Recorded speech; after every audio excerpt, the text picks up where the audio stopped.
I just recently bought this Likebook Mars and thought I would do a little review. I've had a few hiccups and a few joys. I use it mainly to read Bible software, which it runs Android software that's text-based really, really well, and I have enjoyed that very much. Now, here's the different ways you can change the light on and off. This is actually filming outside, so you can't see the light come on and off, but there's a blue light and there's a yellow light, and it's brilliant inside and outside. It's absolutely fantastic screen.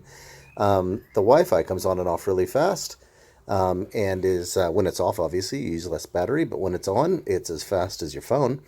Here's the various apps that I have on here, and I thought I would just show you the first little hiccup that I had in the Android software. This is the general Android software, actually, that just like on your phone or tablet, it does all the same stuff. But now I'm going to go into the software of the actual device that it comes with to show you. One time I got locked in Chinese, and I couldn't figure out what to do to get it back into English. So I went and I loaded up the user settings, which you can see it down here on the bottom row. And once my finger finds it, there it is. And then you go into device settings. So if this happens to you, go into device settings.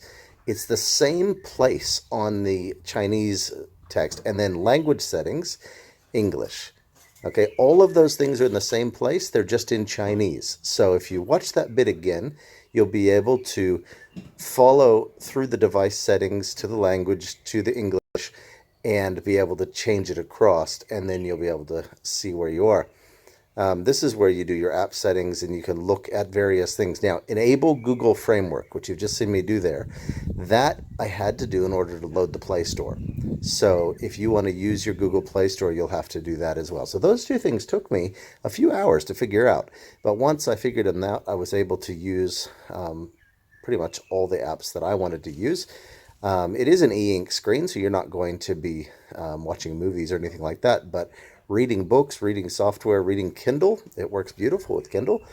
Here comes Kindle now. I've just tapped it. You see it does load slow the first time, but once it's loaded up, it's fast. It's very clear. Your store works just like, and your library works just like Kindle on the Kindle device. You do see it flashing a little bit like that. That's just it redrawing. On a Kindle app, obviously, the Kindle is, on an actual Kindle, it's designed to not flash on and off like that, but this is trying to run it as if it's on a tablet. So here's the various books. Now, what I'm doing is I'm just going to show you, kind of flip through my library, but when you go to load up a book, if you're not on your Wi-Fi, obviously it's going to tell you that it can't load it up because you're on the Wi-Fi. So here, I try it. It says no internet connection. So let me show you how fast this happens. You go up to the top. Well, first this is showing you, oh, you need, the cloud's not working. So you go up to the top, you load this up, you switch across there, then you turn on your Wi-Fi.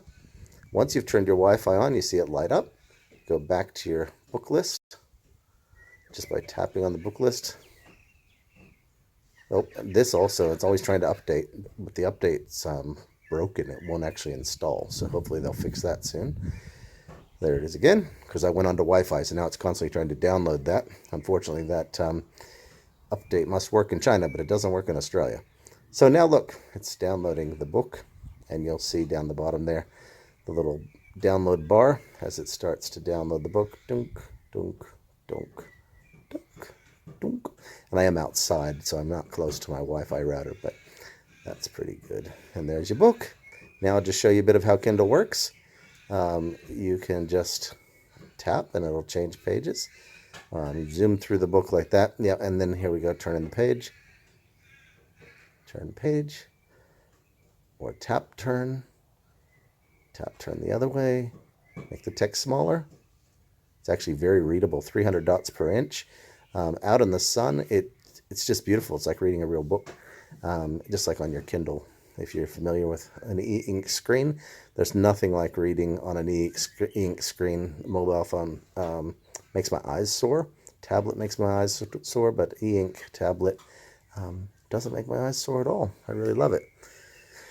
And you can also change the font this way, the size as well as the various fonts that Kindle has, which is good.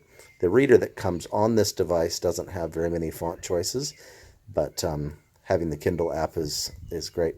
Here's Instapaper. Instapaper is something, if you use it, you know what it is. But if you don't, you flip websites to it. It converts it to raw text, and then you can look at it on whatever device you want later. It just it doesn't need the Wi-Fi. So there you can see it looks just like a book. And it's fantastic. Anytime you load up your Instapaper, it's got all of the documents that you've been flicking to Instapaper over the last few days. I'm just playing with the A2 resolution changer. Basically what it does is it helps the redraw. But on this tablet, the redraw is so good, with it or without it, you can see a bit of ghosting behind that picture.